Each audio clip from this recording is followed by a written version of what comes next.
Hey everyone, welcome to session 59 of the Behavioral Observations podcast. And let me start with a confession. I meant to have this episode out before my interview with Steve Hayes, but the timing was such that it made more sense to have Steve's episode published as soon as possible in case people were interested in participating in the ACT Bootcamp for Behavior Analysts, which is coming up at the end of September. And parenthetically, if you do wish to go and you want to save a few bucks, you can use the Behavioral Observations promo code BOP, and save $50 on registration.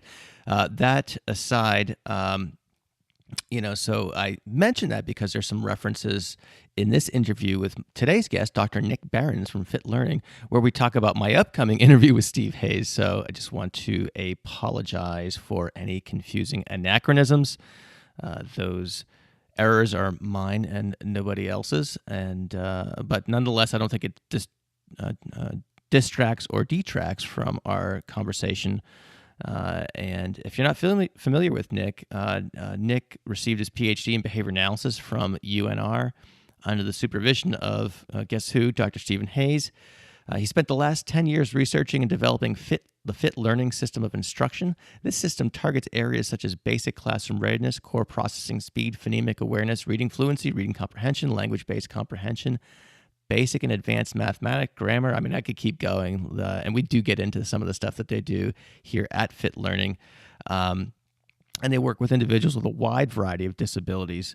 Now, if the name Berens sounds familiar, you can go back and reference session 44, where I speak to Nick's better half, Dr. Kim Berens. So if you're interested in the background of how they develop Fit Learning and all the cool stuff that they do there, you can definitely check that out.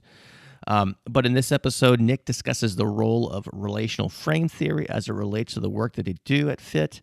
As Steve did, Nick makes the case that derived relational responses are operands that are critical to language development. Also, we take a minute to discuss objections to RFT and what he thinks about those who remain skeptical of this approach.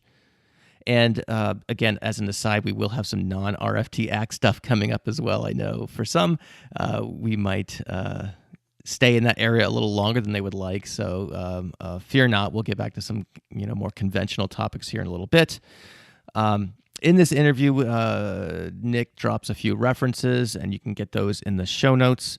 And I think that's pretty much it. This episode is sponsored by Constellation's Behavioral Services, Clinical Behavior Analysis, and we'll hear more from them later. And while not technically a sponsor, if you're in the Midwest and want to check out a cool event, consider attending the Hoosier Association for Behavior Analysis 10th Anniversary Conference. I've interviewed almost everyone on the speaker's roster, so I know the attendees are bound to hear some really good stuff. Another thing that's really going to be fun is I'm going to be doing my first live in-person podcast interview with HABA's keynote speaker, Dr. Matt Normand, and I know that's going to be really, really good. We're probably going to dive into some of his areas of expertise, particularly skepticism and other things along those lines. So if you're in the Indianapolis area in October, I think it's October 17th through 19th, but I have the link in the show notes. Come check it out. I hope to see you there. All right, so without any further ado, let's get right to this fun conversation with Nick Berens.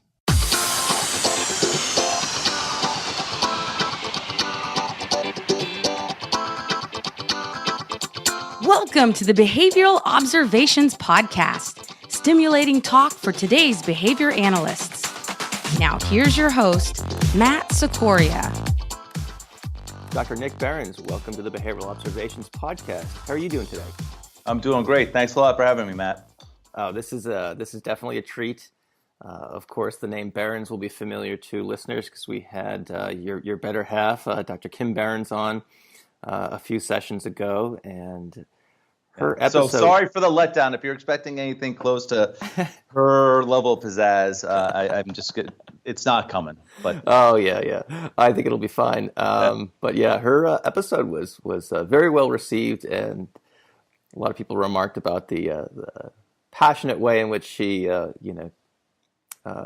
argued for the positions that she held and things like that. So it was a fun episode, all things considered. So I know that you guys are kind of intertwined in many respects, and that kind of ties into your origin story as it relates to being a behavior analyst. So why don't we Yeah. start by getting into that a little bit? Okay, so you're asking me how I became a behavior analyst and how I got to where I am. Yes. I was chasing a woman, and that woman happens to be Dr. Kim. We had intro to psychology together, first semester freshman year of college, and and she just stood out in that class. And I was a lost student. I had no idea what I was doing. I was just like, you're supposed to go to college. That was the next thing that you do. But she was this, like, as everyone that's listened to your podcast before, she was equally as passionate and exuberant about life back in college as she is now about her work in behavior analysis. And we became great friends, and I was sort of a floundering student. That's actually putting it mildly. Was a very struggling student is probably more appropriate, or not. A student might be overstating things a little bit. Sure. But then I declared psychology as my major, and she had already declared it as a major, and so I just followed her around, took every class that she was taking, but fortunately was able to get a ton of unbelievable experience through this tiny program that we had at Rollins. We had Maria Ruiz, who I think Dr. Kim spoke about in her previous podcast, who was this powerhouse behavior analyst who was a student of Hank Pennypacker's. And then we had Roger Ray, who was a behavior analyst, but of a Cantorian flavor. I don't know if people are familiar with J.R. Cantor, but he was sort of a psychologist, philosopher. Around the time was actually at Indiana University with Skinner, and has a very similar sort of core philosophy of psychology as Skinner's, but is a little bit more descriptive in the way he goes about doing things. Mm-hmm. So we had Maria Ruiz, Roger Ray, and I took Roger Ray's learning course where we actually got to hand shape rats as our lesson on shaping. Wow. Yeah, pretty cool. Super, and then it was Maria's class, Behavioral Technologies, where I got to be a PSI proctor. That just sold me. That's where I decided I was in, because inside of that class, she unpacked all these myths about education. So I was born with a silver spoon in my mouth. I was born of privilege and was given access to the best education money can buy. Private school for elementary, boarding school, private liberal arts college. But I got to college and I legitimately thought I was stupid. I thought there was something wrong with me because school was so hard.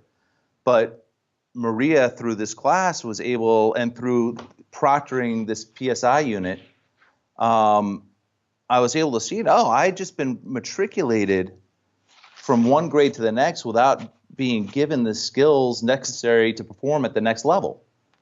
Right? And so I had this breakthrough that, oh my gosh, I'm not dumb. And I'm actually interested in these things, and I love learning, and I love this scientific approach to humanity. So that was sort of like, thanks to having Dr. Kim in my intro to psychology class freshman year, I got steered into psychology, and then in particular behavior analysis, because we had that strong program. And then I was fortunate enough my senior spring to do a practicum at Quest Kids, which was being managed by who's now Dr. Chada Dixon and run by Christina Whitehouse and Kimberly. But the supervisor was Ed Blakely. So this was just this beautiful little bastion of behavior analysis, doing early intervention with kids on the spectrum and doing really amazing stuff. And it was totally exciting. And Kimberly and I then fell in love and knew that we were going to graduate school, and UNR just made the most sense to us. It had sort of a basic program. It had the strong philosophical and theoretical roots. It had the applied opportunities there, and there were people doing OBM work. It was sort of like this thing in behavior analysis that it was so general and so broad and had such great scope was what excited me in undergrad. Like I remember taking personality and studying Freud first and going, that kind of makes sense. id, ego, superego, and then going on to Jung next. And I'm like, oh, that makes sense too. And then Maslow, oh, that makes sense. Then I'm like, wait a second, these guys are saying the same stuff, saying different things about the same exact stuff. And it wasn't until we got to Skinner where it was this organized system of science. And I just found that just awesome. And that it had such general applicability to everything that we do. Right. So then ended up at UNR, was working at the UNR Early Childhood Autism Program with Dr. Pat Gezi, and for a period of time, Dr. Sid Bijou was there, getting awesome mentorship from both of them. And I took a class from Steve Hayes that just blew my mind. He did this. He had this methods class. It's an intro to methods for graduate school, and it just totally blew my mind. So I started reading up on RFT, and kind of by this point had gotten the sense that like we've done all this work in behavior analysis, but we'd hit some ceilings. Like in my work with children on the spectrum, we were able to, some of the kids, we were able to give them the language skills necessary so that when they went out in the natural environment, the natural environment was ready to take on those skills and select them and help grow them without additional interventions. But then there were some kids where everything was just sort of this rote, like they had a ton of language, but it wasn't fluid, flexible. It's not natural like we're doing here. Mm-hmm, mm-hmm. And as I was reading RFT and hearing more and more of Steve talking in this class and in his lab, I just got more and more convinced that that's what we need to move to the next frontier. And so UNR was a great place to have. Nick, yeah. Real quick, I'm going to be interviewing Steve, as you know, in a little bit. What was it like taking a graduate course from him? I think where Steve Hayes is these days, you see him doing TED Talks, doing multiple day workshops and things like that. What was he like as a teacher that you saw on kind of like a day-to-day basis? How was he like in the classroom? He was amazing. He was so warm, so honest, so rigorous in his own thinking, and really challenging. His courses were not easy. They weren't cakewalks. They were intense and deliberate and focused, but he was so, I don't know, how do I describe it? His passion for what he does and who he is and what's driven him to all the great success and all the great contributions that he's been able to make and inspire others to make in our field. When you get in a classroom of 15 people or in a lab with him for 6 or it really comes out in this awesome human way. It was amazing. It was mind-blowing and still and intimidating, like, gosh, how do you get to be that? Right. I remember having that thought a lot in class. Cool. Thanks for the personal anecdote there, because it's we see the figure, right, and it's fun to hear a little bit more about kind of what it was, what things are like when working directly with these kind of luminaries in our field on a day-to-day basis. So and he would say stuff that would it would take me 3 weeks. He'd say like a few things. Like say we're having a meeting about one of the research projects, and he'd say something, and I kind of would get it, but then it would take me 3 weeks of reading and just defining everything that he said in that 5-minute little spiel to really understand what he was saying. So he operates on a different level. I love it. I love my job. My name's Alissa, and I work for Constellations Behavioral Services. I love my job because I feel like I'm making a difference in children's lives. I think the most exciting piece of the job is really knowing that you're going to be able to help people who are really desperately seeking out support. When I'm interviewing someone, I get really excited when people say, I know I don't have all the answers yet, but I'm really excited to make change in kids' lives. I want to research, I want to learn, I want support, I want feedback, I want to see where this field is going. Awesome. So I would say someone coming into Constellations needs to be passionate, excited, willing to learn, willing to grow, and willing to come along for the ride. For more information about job opportunities in New Hampshire, Massachusetts, visit constellationsbehavioral.com/careers. So that was your kind of introduction to relational frame theory? Yeah, it was through Steve. In fact, so when I had his class and I decided that I wanted to be in his lab, and I met with him and he invited me to his lab, and I had to present on, like, one of the exercises that they were doing was having new lab members pick one of the articles that had come out of the lab and read it and kind of present on it. And he gave me Steele and Hayes, and I hadn't read anything on relational frame theory. I think I spent 4 hours reading this, getting prepared to present to the lab, and I couldn't pronounce half of the terms that were in there. Like there's a term in RFT called combinatorial entailment, and I'm so glad there wasn't like videotape or recording of how I tried to describe it first of all, and then just say it to begin with. And I remember that being one of the most nerve-wracking experiences of all my graduate career. Cool stuff. Must have. And so, I guess having broached the topic of relational frame theory, we want to kind of get into the cool applications that you guys are doing at Fit Learning as it relates to RFT. But I think it would be helpful for most listeners to get a little bit of a background on this. And I know this is difficult to do in a podcast medium, if you will. Most of the RFT texts that I've seen or videos or what have you have lots of arrows and shapes and things like that. So lots of visual representations for sure. Indeed. But if you can kind of give us an overview of RFT, and perhaps starting with perhaps how it might have differed from traditional behavior analytic formulations of language and cognition, that would probably be a good starting place. Yeah.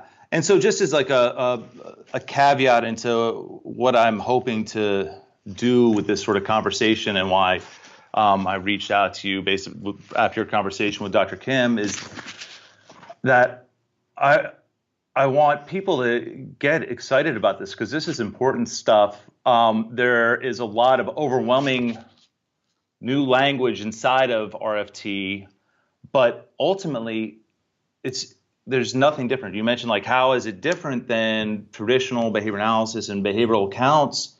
Ultimately, it's not different. What's different is that we've got a new phenomenon to deal with. We've got a new outcome, and we've got potentially a new process.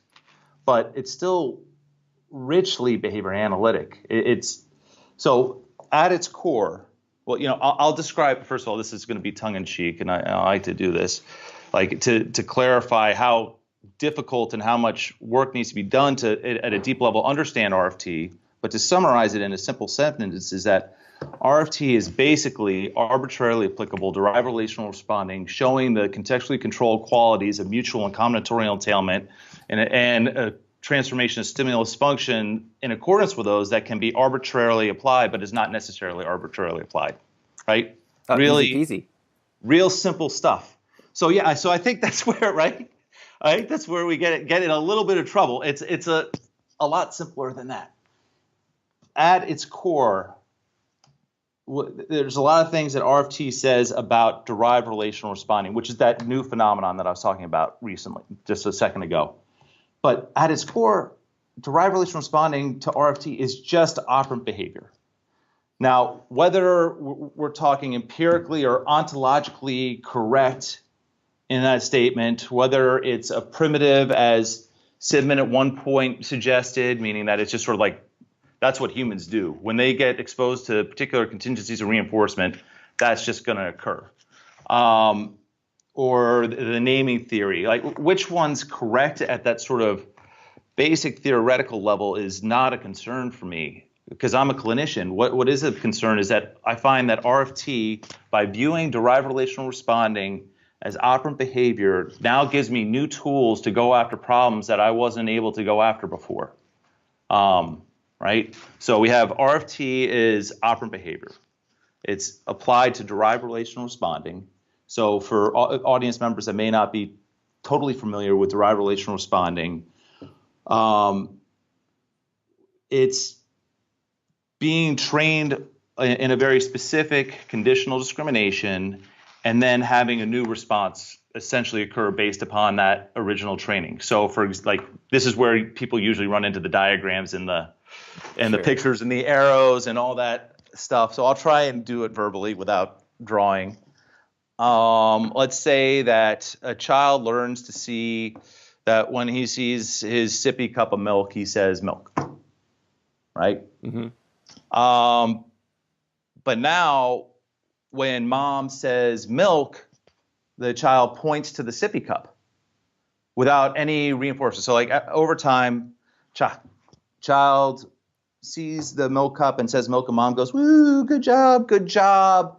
And then mom says milk, and the kid, without any training, there's been no reinforcement in this kid's history before, points to the cup of milk.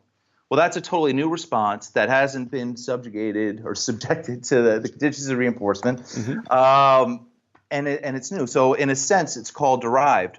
But where RFT is saying it's an operant behavior, is saying that those bidirectional responses, and probably the simplest way of to think about bidirectionality is thinking about term to definition and definition to term. So like in Spanish, hot, in English, you got the word hot. In Spanish, it's caliente. So that you train hot in one direction.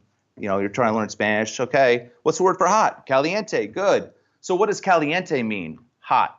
It's the definition to term is that sort of derived part. It's that bidirectional piece inside of RFT and inside of derived relational responding.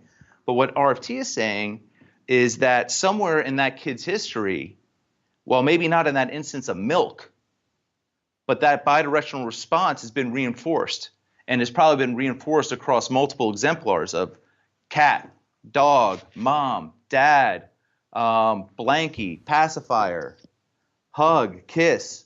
And then on that one instance, where the kid sees that mom says milk and there's a cup of milk there and the kid points to it for the first time, well, that looks like it's derived. Or me learning that hot is caliente, and then someone goes, what does caliente mean? And I'm able to say hot without being directly trained like that. While it looks like it's derived, somewhere in our history, that's been directly reinforced, right? Okay. At least that's what RFT is saying. So there's nothing sort of fancy or magical about this derived relational responding. It's operant behavior. Cool. So that's sort of like that's like if I could get anybody in your audience just to walk away with something, is to start looking at this bidirectional responding and thinking of it, bidirectional and derived relational responding, and thinking of it as just operant behavior. Much like generalized imitation. Like we don't just actually. Humans do have some prepared imitative responses, but like kids on the spectrum don't necessarily pick up through natural contingencies imitation. So how do we teach imitation? Through multiple exemplar trainings. Do this, touching your nose. Do this, touching your ear. Do this, touching your head, and reinforcing all those. Eventually, what generalizes and gets selected through the contingencies is a general operant of do as model does behavior, right? Yeah. So like, does that make any sense? I'm with you. Okay, because it can go off the rails really quickly, and I know what I think I know, but I'm not sure if it's communicated well. So anytime that's right. You have the burden of information, but at this point, I am on the rails, so okay. not off the rails. So the second I derail, don't be afraid to kick me in the pants. All right. So that's the first piece is like derived relational responding is operant behavior. I think. Do you want me to? There are a few more facets of RFT. Do you want me to? Yeah. Let's just go on that. I think that would be important. Let's get off the rails if we need to. Okay. Okay. Cool. Who knows? Who knows where this is going? Right. So there's that.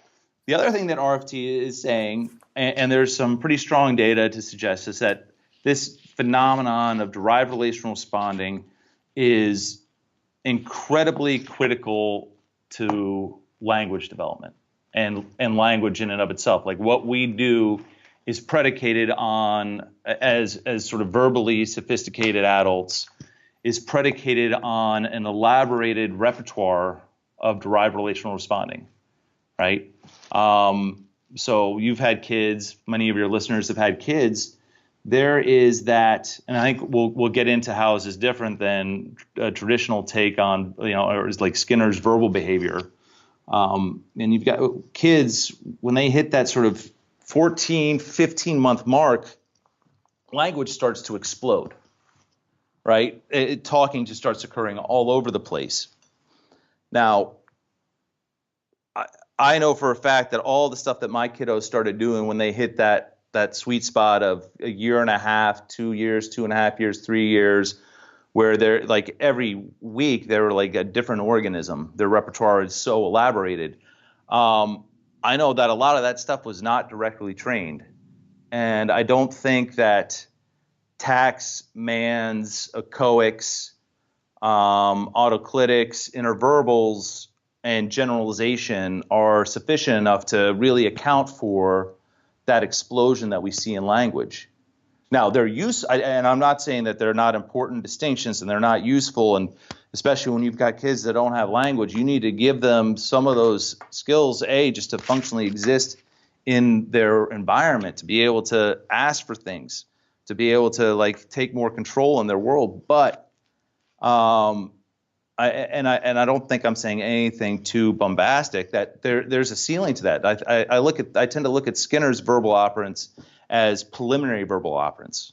Like those are sort of like the stepping stones: labeling, requesting, asking questions. Those basic questions are sort of like the component skills that allow us to engage in more sophisticated ways. And I think derived relational responding is what starts happening and starts getting selected by our contingencies in our environment that allows this proliferation of what we do as humans.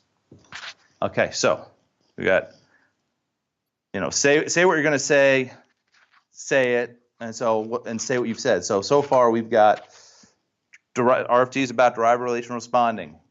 It's saying derived relational responding is operant behavior that's established through a history of multiple exemplar training.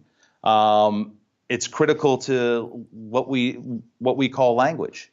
And I think just for your audience, before I get any deeper, and I know you've got Steve coming on board, who will really be able to, he's the master. So I'm doing sort of a cursory, surface level, why it's important and why it's important to me. The next facet of that is that RFT and the research, and there's research kind of distinguishing and delineating that there are different types of relations or relational responses that predict different derivations, right?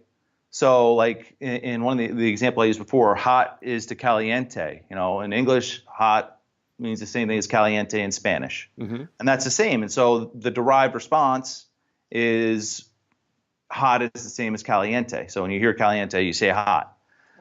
But that's not always the case. There are other types of relations. There's relations of more, relations of less, where different derived responses are going to be predicted. So like I tell you that Sally's taller than Johnny, the derived response is not that Johnny is the same as Sally. It's that Johnny's smaller than Sally. Right. And so I think the other facet are these different families of what RFT calls relational frames, or just different patterns of responding that are derived and are operants, are very orienting to useful components of skills that our kiddos need and we need to really function well in society. So without getting too far into the weeds, is it possible to walk through those different families? I will do my best. Now, I could link some of them up to more clinical relevance too. I don't know if that's something that would be useful. So, like, I know you wanted to get into a little bit of what we do at FIT and how we use RFT. Oh, totally, yeah. So I don't know if you want me to, because I think that the question you just asked me is sort of intimately linked to how we do, and I think it makes a little more sense inside of that for people that aren't sitting there able to read the books and then draw pictures and kind of figure out what everything's saying. Yeah, that's a great idea. I will defer to your expertise, and that sounds like a fantastic idea. So let's. Cool. So I guess a little backstory on RFT in FIT learning. your audience members will have heard the broom closet story of how we all got started at UNR. And we'd left the university and we were privatized now. And Kimberly and I were owners and directors of what was then the Center for Advanced Learning. And we've been doing it this is probably 2004, 2005. And we had Dr. Kendra Newsom, who was one of our directors as well. The three of us were running the show there. And we were following the literature on reading. So the general school psychology, educational psychology, recommendations on reading was get kids reading fluently and comprehension will naturally follow, right? And that's based upon, and statistically, that's true. Right? Statistical analyses show that you get kids reading like above 150 words per minute, their comprehensions will collaterally improve. Okay. However, with statistical analyses, it's based upon the normal distribution assumption, and we tended to get kids on the lower end of that the lower tail, where that wasn't true. And so we get kids reading really quickly. We get them reading 150 words per minute, but they couldn't tell you diddly about what they just read. They couldn't answer questions. They couldn't describe. They couldn't name a person that was in there or a thing that happened. They read all the words accurately. They read them all quickly, but they were totally disconnected from the comprehension piece. And so Kimberly, Kendra, and so I'd started working with Steve at this point, and I was banging in the drum like, okay, I think RFT is going to pull us out of this problem. I know it is. We just need to do arbitrarily applicable derived relational responding in accordance with the. And Kendra and Kimberly look at me, and basically, I think they wanted to shoot me when I'd start talking like RFT slang or RFT terminology, and I couldn't translate it. Like I really did a horrible job translating, but it was this major problem because we were working with more typical populations. We weren't working with kids on the spectrum. We were maybe working on the higher end of the spectrum, or kids with more garden variety learning disabilities that had very subtle language deficits. Like it wasn't like they were non-communicative or like they were talking. They had pals. They were somewhat social. They engaged in sports teams.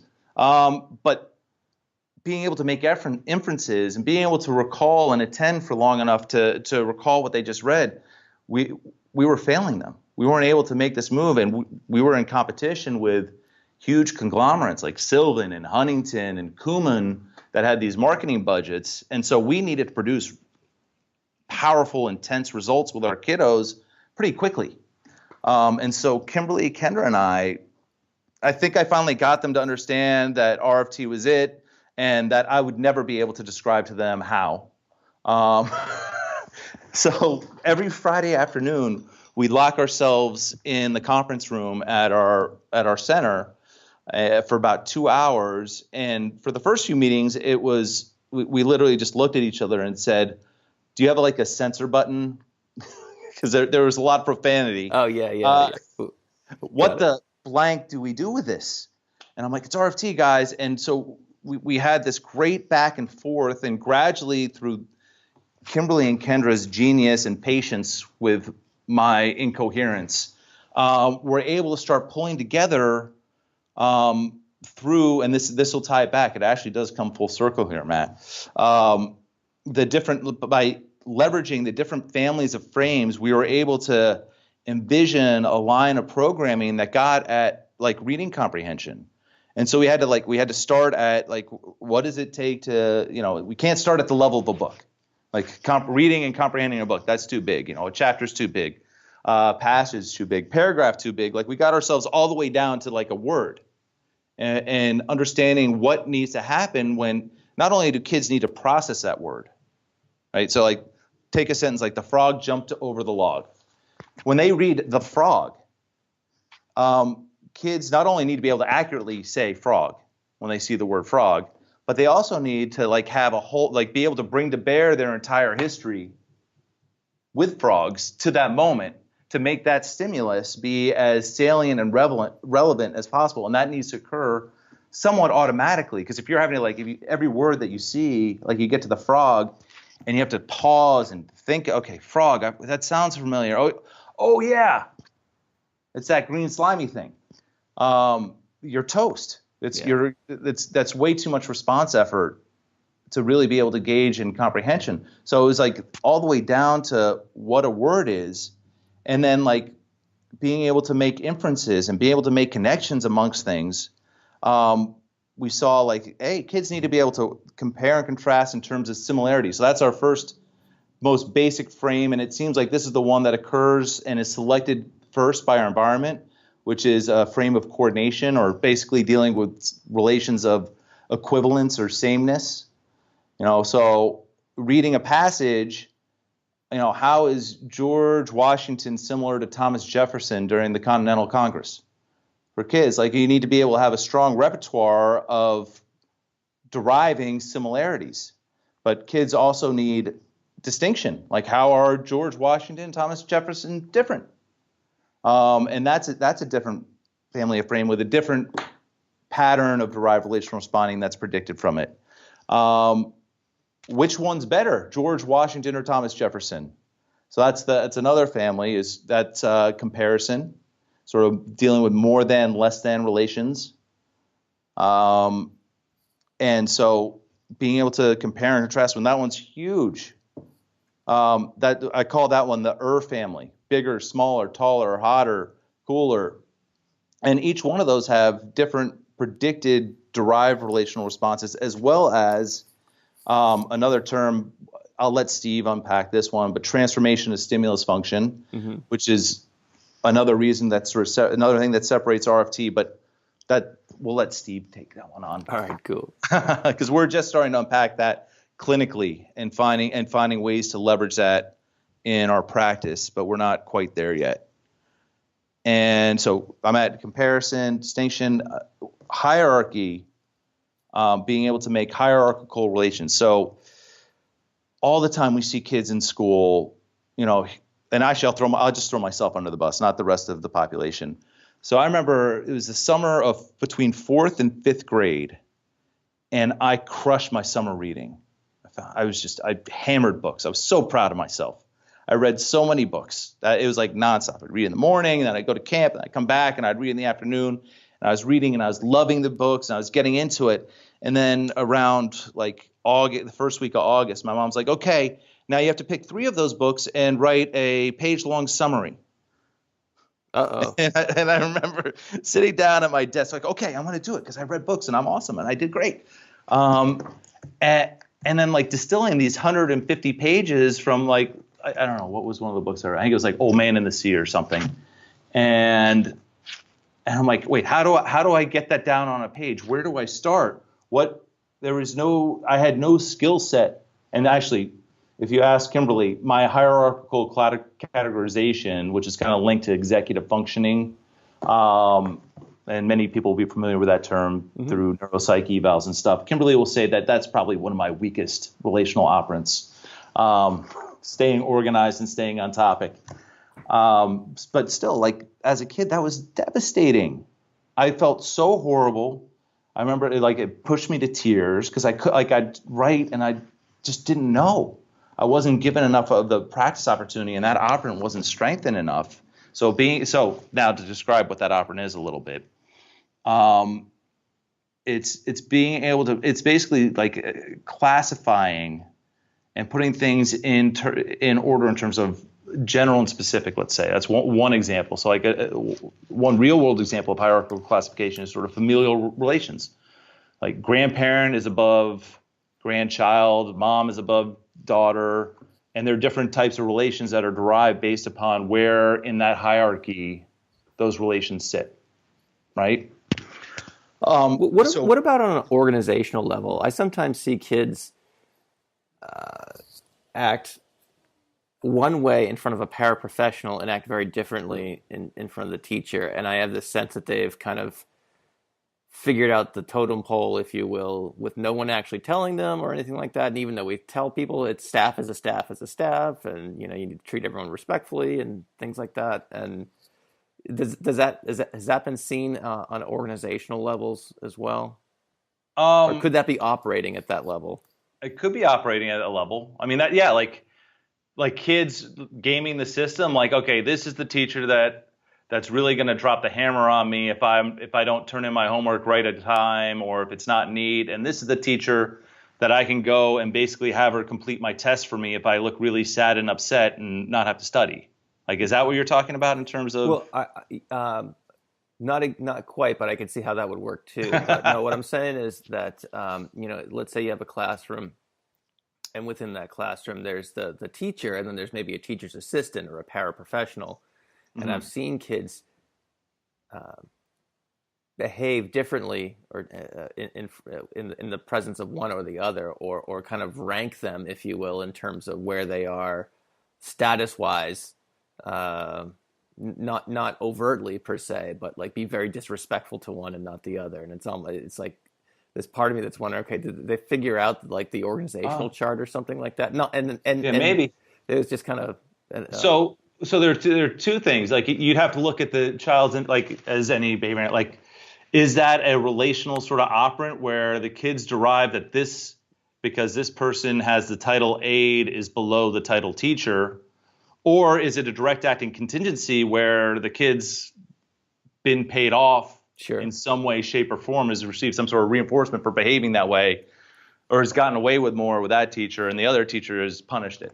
Yeah. Right. Yeah. So it depends upon the history. Sure. It could be the simplest answer is the correct one, but I always wonder from, as you're talking about hierarchy, that just kind of popped in my mind. Yeah, sure. But I think that, a new principal shows up at school, kids don't need to have a direct contact with the principal administering contingencies to treat that principal with the same respect or disrespect, depending upon the history, how the principal is viewed in the school, as the previous principal, right? Sure. Or other principals. So yeah, that would be a case of sort of derived hierarchy.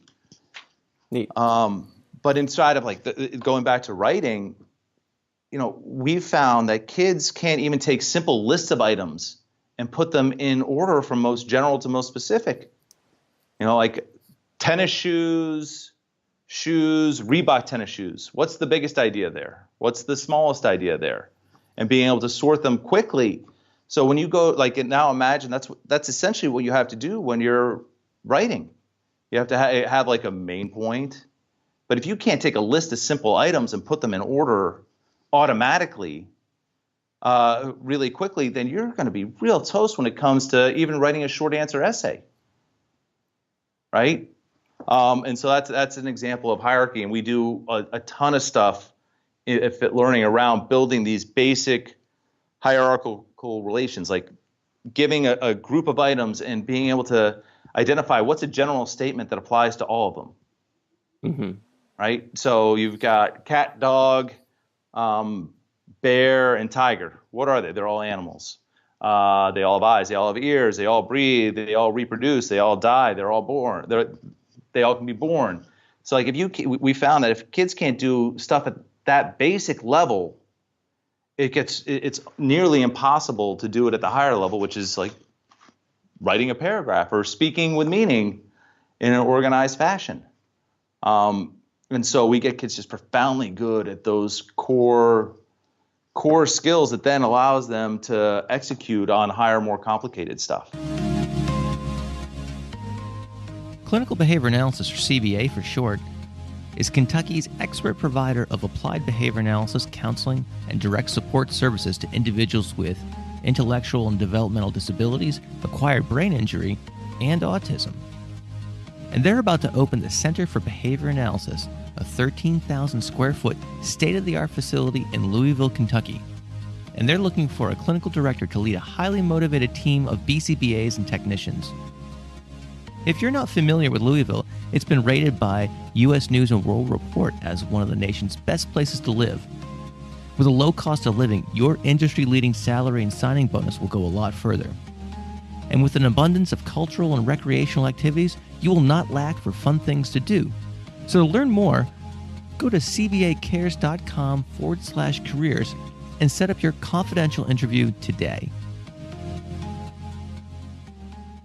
I could imagine the teaching scenario for a kid with significant language challenges, and it would be probably the example you just mentioned could sounds like a lot of interverbal responding, in terms of, these all have eyes, these, or what are the things, what would be the structure of a lesson for a highly language capable learner for something like that? Like, how do you teach, what does it look like?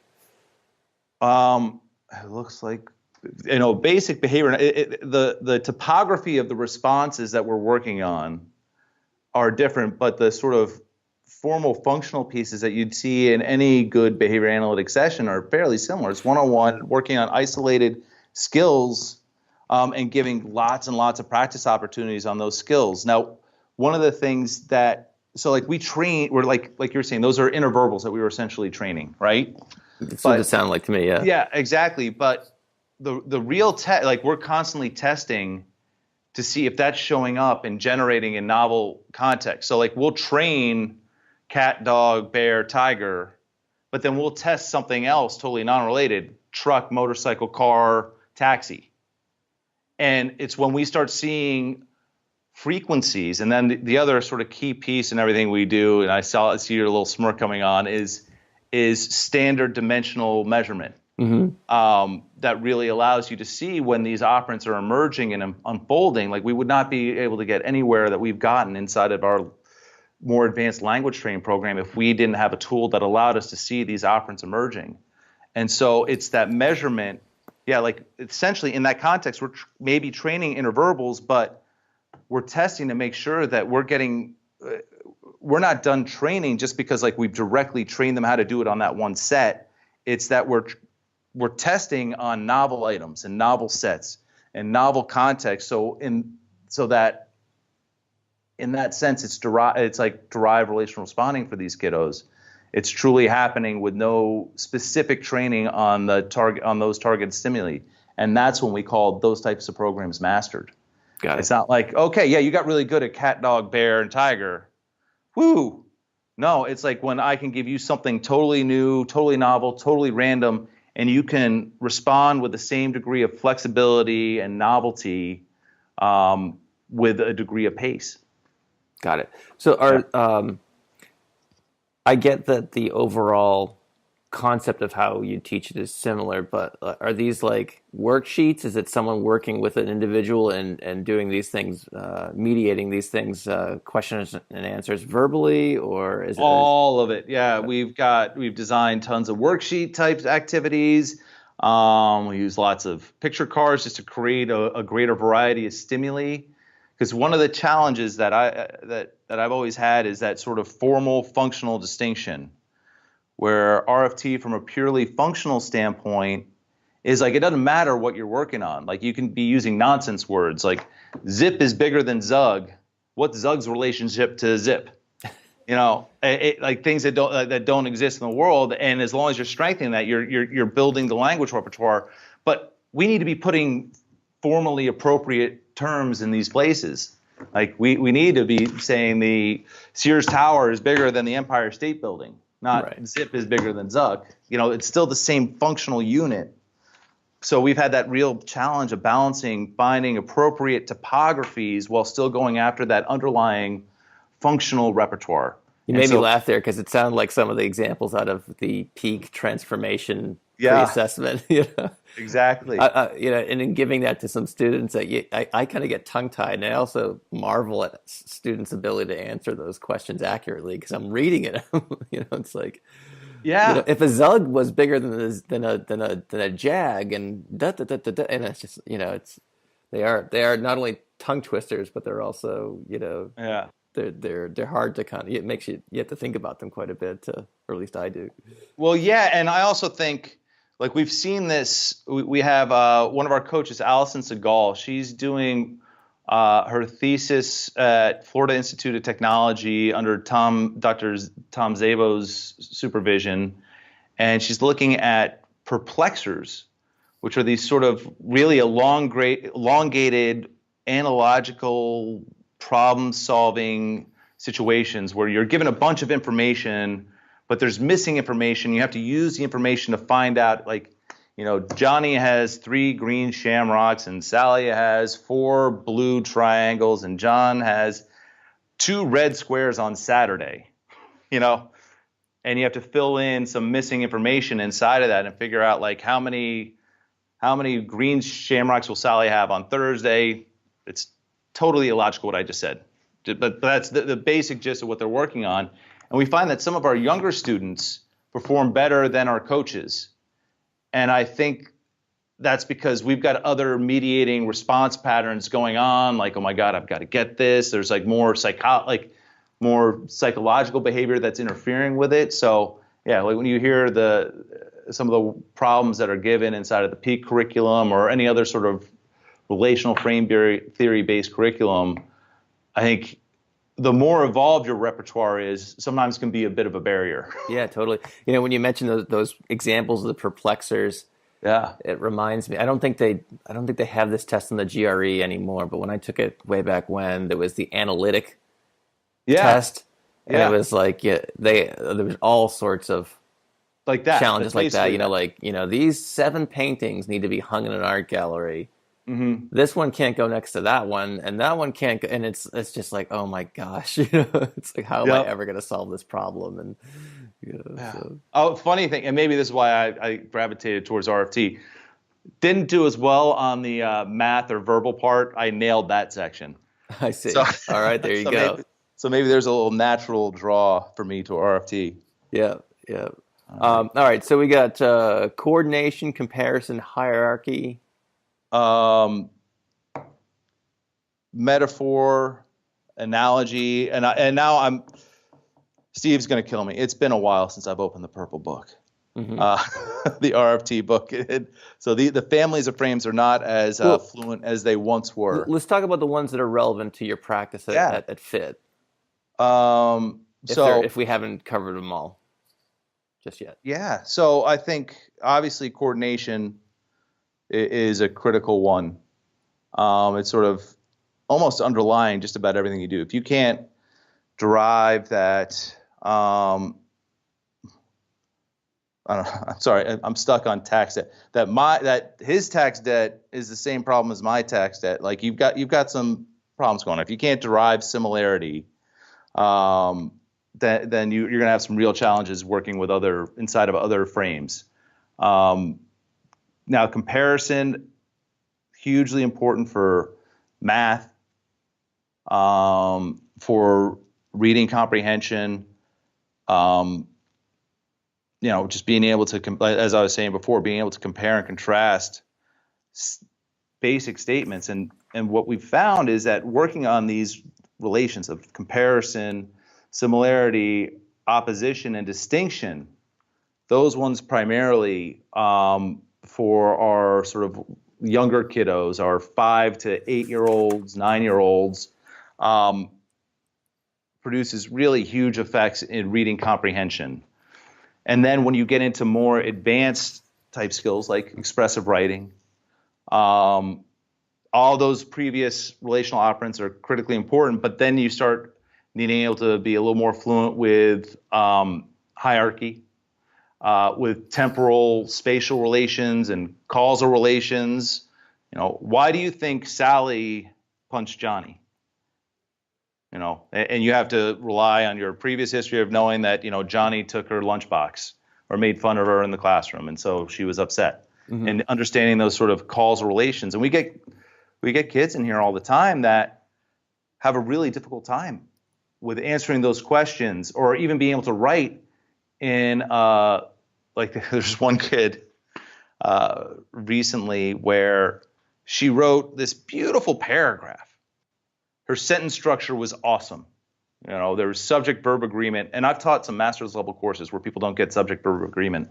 Was perfect. Punctuation was great, but the sentences made no coherent sense. Like from one sentence to the next, it was just sort of like these random thoughts put down on a piece of paper. So like being able to really understand sort of that natural progression and being able to do that causality and what comes first, what comes second inside of temporality is very important. And working on it in those elaborated contexts, like writing a paragraph or writing a story, is often fruitless. You got to go back and just break it down into small tasks. And I don't want to get too into the actual tasks that we use, because I don't want to thwart creativity. Because a lot of this stuff we just pulled out of the air. A lot of stuff that we do, we were informed by RFT, by good behavior analysis, and then, as I think Kimberly used this in her previous podcast, threw spaghetti against the wall and measured to see what stuck. And by stuck, like, did it make an impact on the thing that we were training, and then did it make an impact somewhere else?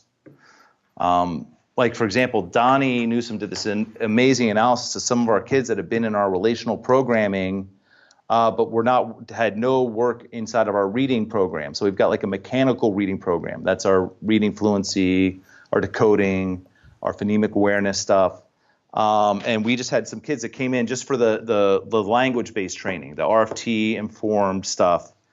And so their comprehension improved significantly, but also he found in the analysis that these kiddos, not only their comprehension improved, but without directly targeting it, their reading speed improved by like 20 words per minute or 25 words per minute in 40 hours of instruction with no additional practice on reading. And so what it seems had happened there is that now, because they weren't stumbling over the comprehension barrier while processing the words, while engaging in those stimuli, they were freed up to read more quickly. I see. So that was kind of a cool, unexpected finding. But when you unpack it a little bit, it seems to make some sense. Yeah, definitely. And just a reference, we've referenced Kim's episode here, and for folks who haven't had a chance to check it out, that is session 44. We can certainly link that in the notes to this episode. So I just want to remind folks of that episode number. If they didn't catch that one, that is basically the story of fit learning and lots more. But it's a good one. Yeah, she's dynamic and awesome, and she's coming to the New Hampshire ABA conference in September. So I just want to put in a plug for that as well. We're very much looking forward to seeing her present there. So awesome. Let's where does you foreshadowed the standard acceleration chart kind of indirectly here. So where does that come in? And maybe in the context of describing that kind of, walk us through what like a session might look like. You know, when you say someone's in our relational program, what does that mean when a kiddo walks through the door? It means that they'll have between 10 to 15. Most of our sessions last an hour. We do have kids that come for 2 hours a day. We have some kids that come to us all day, but they tend to be have some more profound deficits. But our typical learner comes to us for an hour a day, 3 to 5 times a week. We've developed assessments that are really skill pinpointing tools, where we look at, so inside of our relational assessment, we look at everything from writing a story with a story starter, all the way down to like being able to look at a picture of a frog and describe its feet, all the things that you see on that picture. And we use that assessment to design a program. And so inside of an hour programming, learners will have anywhere from 10 to 15 targets that we're going after and working on, sort of 15 different strands of behavior. Now, again, I don't want to get too into the weeds about exactly what it is that we do, because I don't want to squash creativity, and it's so nuanced for each learner that it's hard. But so for each one of those programs, and I'm going to link it back to the standard acceleration chart, for each one of those 10 to 15 programs that we have in place, we have at least 2 to 3 charts running. We'll have a timings chart so that we can do session analyses within session analyses and across coach analyses. We'll have the daily chart, so we can see overall trend of performance across days. And then we'll have charts for our generalization checks, or what we call application checks. Like, we're working on this, like, as a simple academic example, like we work on letter sounds with a lot of our kids. We'll get 4th graders in here and we'll work on getting them to 100 letter sounds per minute. but we're not working on letter sounds so that they can be good at letter sounds. We work on letter sounds so they can, when they see a novel word and have to decode it, they're able to do it more readily. And so we're constantly checking out at that level where we think a particular skill is going to make a difference. So we have tons of data, and what I think the advantage that the chart has for us clinically, and I think us as a field, is and I'm not sure if Og was the originator of the term, Ogden Lindsley, was the induction ratio. Have you ever heard of this? I've heard it. I don't think I could define it with a gun to my head, but so yes. For Og, like when he was designing the chart, he was looking back at sort of the annals of science and looked at people like Pavlov and Skinner and kind of discovered, and I think this is, someone else might have had this distinction as well, but Og writes about it in a few places, that when you have these sort of great breakthrough discoveries, like, and actually I have it open here and I have the data here. So like in behavior of organisms, there was 6 years of data collection. So like sort of like the Plymouth Rock of behavior analysis, that first landing spot, that first sort of like, oh, wow, this is different. This is big. This has scope. This is like awesome. You can actually have a science of behavior that is closely linked to natural sciences. So it took 6 years of data collection, over 4,000 charts, and then there are 99 charts published in behavioral organisms. So Og created an induction ratio for that of sort of 40 charts collected to 1 chart published. So the induction ratio is number of behavior samples collected to what ends up getting published. And sort of the argument there is that when you have great discoveries, scientific movements, you've got this data. Like the point of our data in any science is to bring us in as close a contact with the phenomena of interest as possible.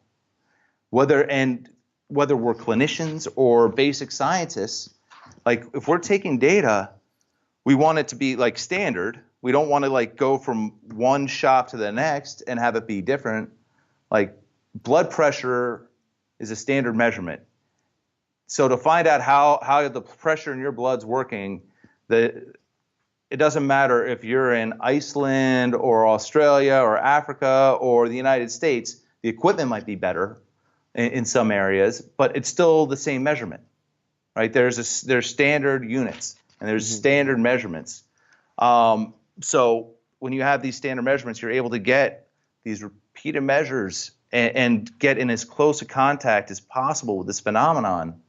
So just sort of like another example of schedules of reinforcement. I think it took 7 years. They collected, Furster and Skinner collected over 70,000 charts. And in that book, they published 896 charts. So there were 78 charts collected to every one published. And so like in terms of our science, like we want to get that close contact. But like as clinicians, these charts, they allow all of our coaches to like really act as scientists.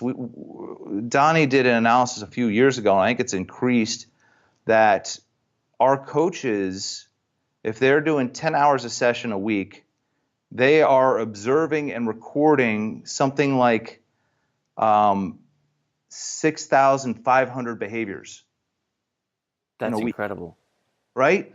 So like it's like the chart, it's not necessarily rate is important because it's a dimensional unit of behavior. But it's important because that's our behavior occurs in time and takes time to occur and can be counted. And so our coaches, by looking at frequency measures, are able to like really get a strong contact with that phenomenon and become little mini scientists in and of themselves. So that was off the rails. I apologize. That's okay. It was well, we wanted to talk about the chart, and we certainly did. And so inside of RFT, that's really been able to like shape our understanding of what's working and what's not. I mean, we haven't done the count, but we've got thousands of charts on these. It's made up. Like we think looking at a picture and being able to describe all of its features quickly will then help kids access being able to make comparisons. And we've got some data that should suggest that. So like looking at a picture of a frog and saying it's got spots, it's got yellow eyes, it's got little slitty pupils, it's slimy, it's sitting on a lily pad, Kermit's a frog, he plays the banjo, and Miss Piggy is his girlfriend, and the French like to eat their legs. Like being able to just like have all that responding readily accessible. Turns out that when you get into like reading the frog jumped over the log, that's going to be a much more salient stimulus for you, and you're going to be able to hang on to it for longer. So when it comes time to make a comparison or derive something about why the frog's jumping over the log, you're not fighting all that other stuff. Like that operant's freed up. Sorry, that was no, I have a friend of mine. As an adult, she's teaching herself German, and unmotivated person you're hanging around. And she is getting to the point of not having to think, this equals that. Yeah. And she describes it as a game changer, and so if she's like watching something on YouTube in German, it's a beautiful metaphor. It is, her comprehension now is increasing, and she's not measuring it or anything. She's not a behavior analyst. But she just feels like she's learning it faster now. Yeah. And that because she's freed up from having to translate this equals that and things. So exactly, it's that sort of automaticity, and that's what sort of functional mastery is for us. It's a term that Dr. Kim kind of was playing around with. Is in our programming, we have these mastery criteria. You go from any sort of service provider, and some of them are 80% across 3 sessions or 100% across 3 days, and then you need to have like a coach. But all those mastery criteria are made up, right? And they're somewhat informed by learner behavior, and and we make up our aims 100 per minute. But then we test our aims to make sure that we're getting the outcome that we want. Like, does being able to look at novel pictures, like being able to throw up a picture of this pen that I'm holding in my hand that you see, and being able to describe it in terms of its features and its functions and what may be different about it automatically, so what? So what if I can do that at 45 per minute? What it really matters is that it's making a difference. Now I can do it with novel objects. Now I can, when given the task of comparing two things, that repertoire has been elaborated, and I can make connections readily, right? Does that make sense? And so I think your friend that's learning the German is kind of hitting that place where all those sort of basic component skills are becoming automatic, and she can engage in some of the higher level aspects of language. Yeah, it sounds pretty cool. Yeah. Is fit learning involved in kind of, it sounds like you guys just have this fascinating stuff going on, and the outcomes that you guys are generating are incredible. Thank you.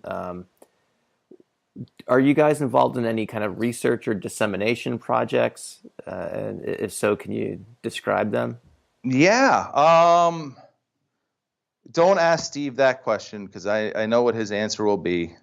Publish your diss, Nick. So I've got a dissertation that's occasionally gets pulled off the shelf and tried to get dusted up and published. So that's one, and that's a very it's a vocabulary building program that's based upon derived coordination, opposition, and analogy that we use a lot in our programming. It's not published, but we're working on outcome. We've done large outcome analyses, and we're looking to publish those in sort of more mainstream journals. And then Donnie, the Reno team is really heavily involved. A few publications have just come out, I think, in either Psychological Bulletin or the Psych Record, where they're systematically going after both process level studies as well as more outcome-based. They've got a closer affiliation. They're still tightly affiliated with the University of Nevada, Reno, and they're just really good at it. So there's a bunch of stuff coming out of there. Like one of the things that just came out was an analysis of what Ogg called behavior agility. And really, for us, that's sort of like what we want to produce in kiddos and in learning is when you move from one related behavior to the next related behavior, there are a few things that you want to see inside of that learning picture. Like you would like to see, like if you're really working at like some core skill building, you would like to see the base frequencies of that next skill in the sort of sequence be at a higher frequency, right? So on the first timing of that first skill that was being worked on, let's say they were at 15 per minute. Well, you want to see the next skill in the ladder, you want to see that starting to rise, being at 20 per minute, 25 per minute. You also want to see steeper accelerations, which is a chart-specific term, just sort of change in rate over time, steeper slope of improvement, and shorter periods to hitting sort of asymptote or sort of like peak levels of responding. So they have a very nice piece that goes through and gives examples and details some of the conditions under which we've seen agility occur. So that's a longer answer than I think. No, the short that's answer cool. is yes, we're starting to. That's a commitment that we have. We've been largely focused on sort of internal researching and developing of our curriculum lines and strands, and just, we were in survival mode for the first 15 to 17 years of this. That's right. Making to the next day. And now, especially with our Reno crew, with Tim, another guy, Dr. Tim Fuller, Donnie and Kendra Newsom, they're starting to put together some really interesting pieces, and are committed to putting out some of the research. Very cool. Yeah, it's going to remind me of the saying, you're an overnight success that took 15 years. Excellent. I will. So, did you say that those were in the process of being published, or have they been published already? Or? There are a handful that have been published, and I can send you over. I don't have. They're on our Dropbox, so I'd have to do a little snooping around to pull them up. But if you want me, I can send them to you. Yeah, if you send them to me, I'll link them up in the show notes, and because I know I'll be asked about them. So, I've got a very inquiring audience. So, I'll try to put as much detail in the show notes as I. I know, I love it. And also, I think I meant to do this at the beginning, but I really got to thank you for putting together the show and doing the time. I'm a tri-state, meaning New York, New Jersey, Connecticut commuter, and I spend a lot of time in traffic. You have my sympathy, man. That's not. It's just, and your podcast has really helped me a lot in the last, since, I didn't even know about it until Kimberly did hers, and then since then, I listen to about one or two a week, and it really makes that drive time go by in a very useful, interesting, and fun way. So thank you. Oh, it's my pleasure, and thank you. It's just one of those things that I always thought there was a market for this type of show, and the audience response has just been extremely unbelievable and humbling, and so it's just been a fun thing to be a part of, and. It wouldn't be anywhere without great listeners and great guests who bring interesting things to the table, as you are today. So again, thank you. Well, you've taken it on, and I think it's a great service to our field, and you do a really great job making it a conversation. It's like when I listen to it, it's like I'm at the dinner table with Pat Fryman or Wayne Fisher or John Tarbox or Kimberly. Just listen to you guys chat and riff, and it's really you do a great job. You've got a great skill set with this. Well, thank you. I'm just looking at the clock right now, and we've already been at an hour and 10 minutes, and this is kind of like flown right by. It's crazy. So it's Sure. my that's been kind of the goal. In other words, what it'd be basically the goal is what would we like to eavesdrop on a conversation of two behavior analysts chatting about a topic. At a coffee shop or a bar or something like that. And that's been the kind of vibe I've tried to create.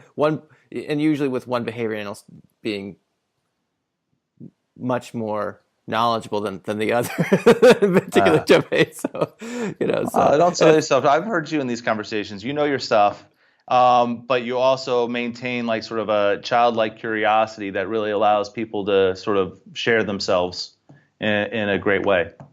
So cool. Thanks. Keep it up. I appreciate that. All right, so enough about me. I'm pretty good at that. I like diverting attention from myself. All right, cool. So I think you've done a great job in piquing people's interest in this, and the things that we can put in the show notes I think will help. But are there other suggestions for resources that people can start dipping their toe into Yeah. if they haven't had exposure to this type of material? Yeah. One, this is a general recommendation, be curious. Like, don't be satisfied. Like, our field has come so far, and it's like so amazing to see, from even when I started as a graduate student in '99 to now, like how big we've gotten and how much amazing work, but we are not done. There is so much more to do to fulfill on what's possible inside of a truly naturalistic science of behavior, and the clinical, socially significant technologies that can come from that. Just be curious and don't be satisfied. Like, I've run into a lot of behavior analysts, like, I thought there was more, and we've been kind of pigeonholed, rightfully so. Like, we need to be at the forefront of autism and spectrum disorders and kids with disabilities. We need to be at the front, but what does Priman say? The idea, right? It's the idea that our behavior is a product of our contingencies. That is powerful, and I think relational frame theory takes that core, the philosophical core of behavior analysis, and applies it in a very useful, pragmatic way to this phenomenon of derived relational responding that's very important to language. So be curious. Eric Fox has a great tutorial that will get you into the terminology and kind of demystify the terminology. And then Eric Tornke, I think, has like an RFT for dummies. I think he's totally going to butcher this. I think he's Swedish or Finnish. He's Scandinavian or something like that. But apparently I haven't read it either. I've just heard a lot of people say that really helped them kind of understand it a little bit more. But also, RFT is relatively new. Like, I think, and equivalence relations and relational framing, there are a lot of sort of obvious applications, sort of that proliferation of behavior. You train one response and you get two. You train two responses and you get four. There's that sort of economy of teaching, which is sort of obvious when you start reading the equivalence and relational frame theory literature. But there's also something really new that isn't well mapped out and has I had this sort of at first at graduate school, we were reading all these old classic articles and stuff, and I'm like, oh, they've got it all figured out. What's new? Like, all that discovery happened previously, but no.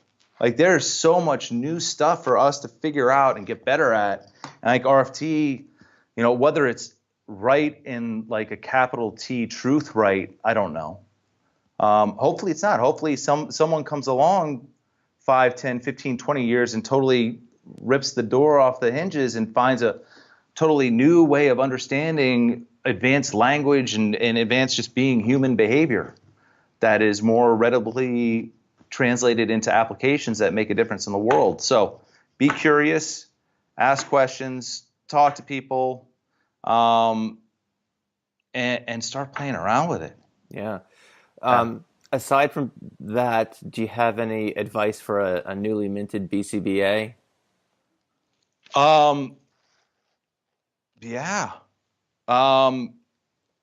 Use a chart. This is brought to you by Chartlytics. Yeah. Does it sponsor this one? Well, you're welcome, Rick and Dave. There you go. Chartlytics. A central reach product. It is. They've done an amazing job getting this beautiful tool that Og created in a very friendly computer user format where you can be as close to dropping dots as if you were doing it yourself on a piece of paper. We don't use it. We use it for some of our organizational measures. We use Chartlytics. We take data on so many things that it's still a little kludgy. So that's a little prompt to you, Rick and Dave, to keep. We want to use it more. So keep working, keep plugging away, doing the awesome work. But I'd say that's follow your passion, be creative, and use the chart. Like if you feel like you can't see what's going on in session, then change the tool that you're using to look at what's going on in session. Right? So it's a little story. When I was working at the UNR Early Childhood Autism Program, we were still using Excels, and this is how old I am. every Monday we'd have staff meeting, and I'd have to go drive around to all the different home-based programs, pick up the data and chart it into Excel, and then print it out on Mylars. We throw the graphs up on the overhead projection. Sure. That's for those of not sufficient age, that means using an overhead projector. That is not like plugged into a computer. It's just a light, and you put a clear sheet with whatever it is that you want projected on the screen on it. That's right. Yeah, go to your encyclopedia that no one has anymore. Exactly, Britannica, and that would take me 6 hours just getting ready for the meeting, and then we'd spend like an hour and a half going over. Maybe we'd get through a kid and a half. When we switched to the chart and we started what is now FIT, I was able to get through 10 cases in an hour because the data was there. I didn't have to transcribe. It was already charted. And I could just flip through a book and look for trend and go, that doesn't look good. What is that? That's a flat trend. And then I could dig in on the problems. But I was like, oh, that's a good acceleration. That's a good acceleration. That's a good acceleration. Oh, wait. That's flat, and what's going on with these errors, and then kind of dive in and look a little bit more. So I went from a case and a half in an hour and a half to 10 cases, and like the work wasn't done. Like there were some programs that needed to be flushed out some more, but just that visual analysis, that visual interpretation, and being that close to the phenomenon of interest allowed for much more efficient clinical decision making. So again, use the Chartlytics. All right. If you're scared of the paper beast, use Chartlytics. Very cool. Yeah. Wow. This again, well over an hour. Yeah. Flew right by. Sorry. The Berens are known to be a little gabby. It's good stuff. Cathy's. All right, Dr. Nick Berens, thanks for joining me today. Thanks a lot, Matthew. Thanks for having me. Anytime. Thank you for listening to the Behavioral Observations podcast with Matt Sikoria. You can find Matt's notes on this episode at www.behavioralobservations.com. We also invite you to stay connected with us on Facebook at facebook.com/behavioral observations and on Twitter at Behavior Podcast.